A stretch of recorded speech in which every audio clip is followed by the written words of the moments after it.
Born in 1797, Mary Godwin was daughter to feminist philosopher Mary Wollstonecraft, who unfortunately died not a month after her birth, and was raised by her philosopher and writer father, William Godwin.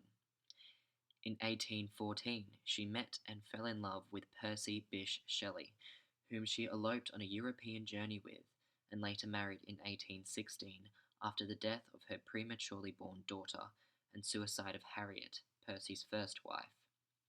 It was during that summer at Lake Geneva that Mary conceived the idea of Frankenstein in a ghost story competition suggested by Lord Byron.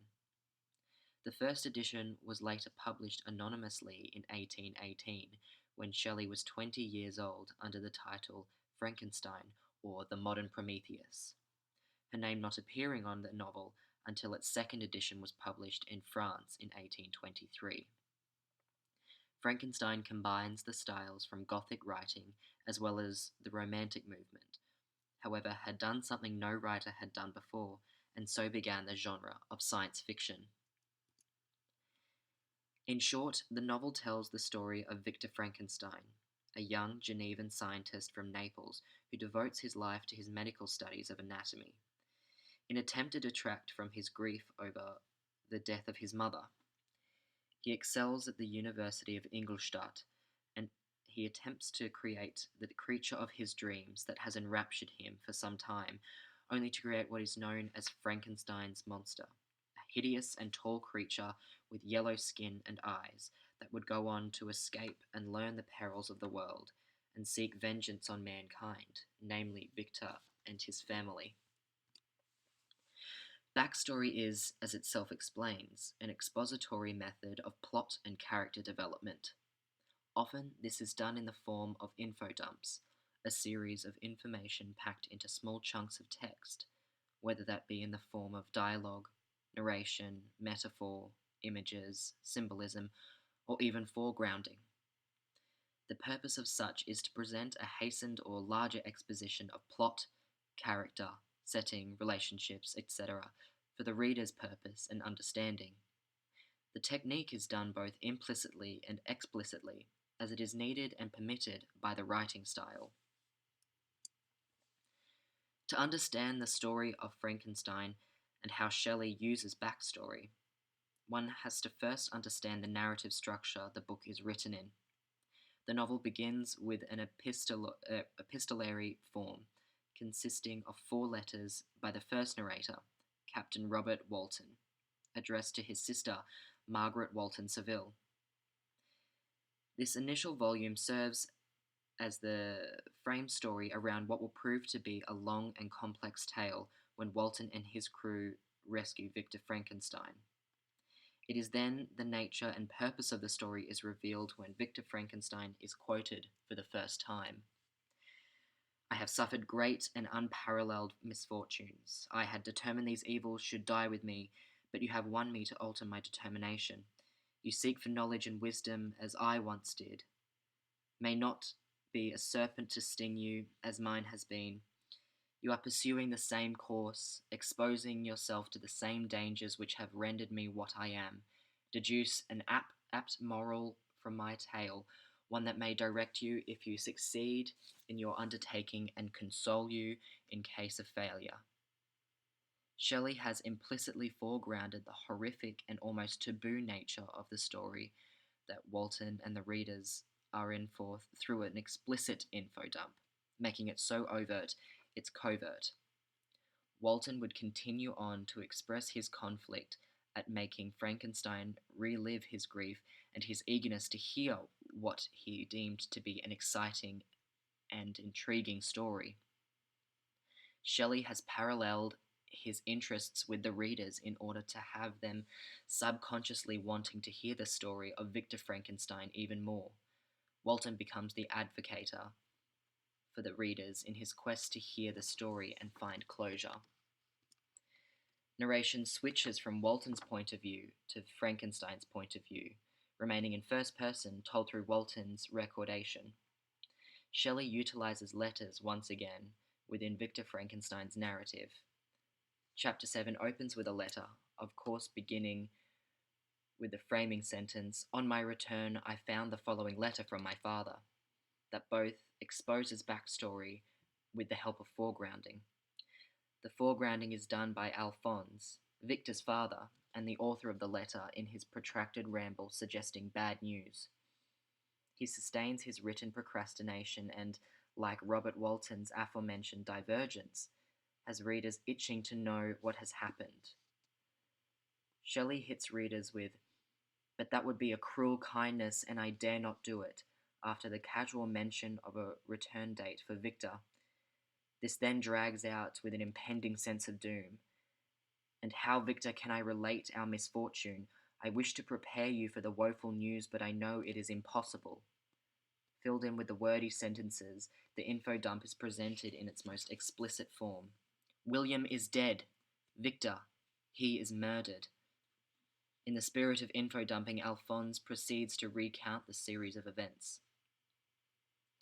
While an obvious and overt exposition, this letter is used as a narrative arc in the story, a plot device that descends Victor's world back into chaos after he found peace only sentences ago in the previous chapter.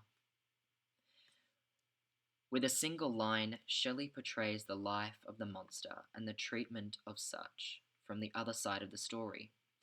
"Beware, for I am fearless and therefore powerful," the creature said to Frankenstein. Fear is known as the greatest human weakness that all are susceptible to.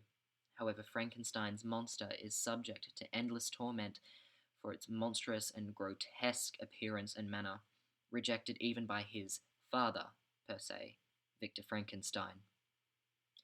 To transcend fear without heed, the creature submits to the idea that he is not human, rather a lonesome mistake of nature. He is aware he is doomed to forever be a freak and embraces the idea that he is the manifestation of fear and nightmares of all of mankind. The several layers of narrative, however, can be said to have been designed by Mary Shelley to question the legitimacy of any of the statements made or stories recounted, as well as recognizing biased and subjective recollections. The entire backstory, the entire novel, is told through several different people of differing backgrounds, values, and roles in the story as a whole. While Walton is supposedly an objective narrator, the novel is a record of his narration of a story told to him by Victor Frankenstein, whom also speaks on behalf of the creature who had spoken for the DeLacys. It has been said that such a construction has been done by Mary in presenting a metaphor for the world of science, posing the question, will we ever truly know? Much of Shelley's use of backstory was for the use of plot development, as the narrative tone didn't permit many details about the characters to hide. The storytelling nature exposes much of what there is to know regarding characters. In my writing exercise that focused on backstory, I worked at presenting exposition in the two characters, sisters, and the direction their lives had taken.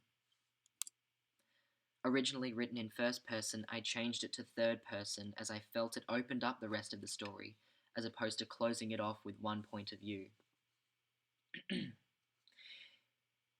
It was as if Victoria's Botox loosened as Kyle's eyes widened, frozen in rage.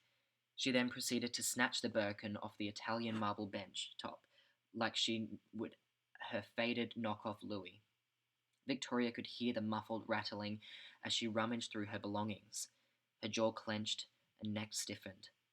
The tips of her fingers moistened in fists as she prepared for what Kyle was about to dredge up. She approached her in persuasion to stop. "Okay, well, first of all, that handbag is Hermes and it never did anything to you." Kyle threw pill bottle after pill bottle at her stunned sister, who could manage nothing but to stand there. She read off the name on the bottle before tossing it towards her tortured sister. Zoloft, benzodiazepine, Seroquel. While brand names have been said to be unfavorable in backstory exposition, I felt the need to include them, and include them in multitude, to set the lavish and materialistic nature of the setting and the character of Victoria. While there is a narrative switch from the original script, the omniscient narrator, stating these expensive lines, seemingly takes preference to relating Victoria's story.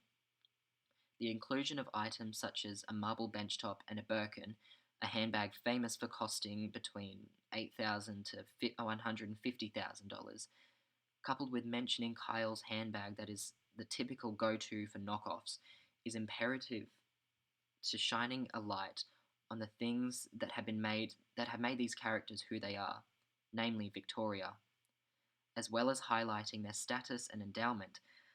There is a certain comedic and light-hearted relief that is worth mentioning ceases after the aforementioned sample. The names of the medication were also a device used as a way to both explicitly and implicitly infodump about Victoria's character. At face value, discovering that anyone is on medication, let alone several, suggests straight up that something is wrong with them. However, the implicit side of the exposition lies within what exactly the medication is used for. To put their curiosity to rest, the readers may conduct research to find Zoloft is an antidepressant, benzodiazepine is a tranquilizer used for anxiety, and Seroquel is an antipsychotic. Backstory in all the forms it comes in is an excellent device in writing, particularly in utilization on the logistical side of storytelling.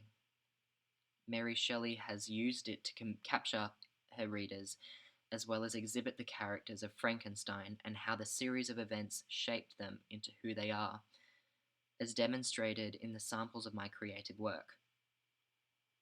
There are countless methods to present backstory, and I would encourage others to find their own way of manipulating exposition that works best for their writing style, story, characters, and tone. Thank you.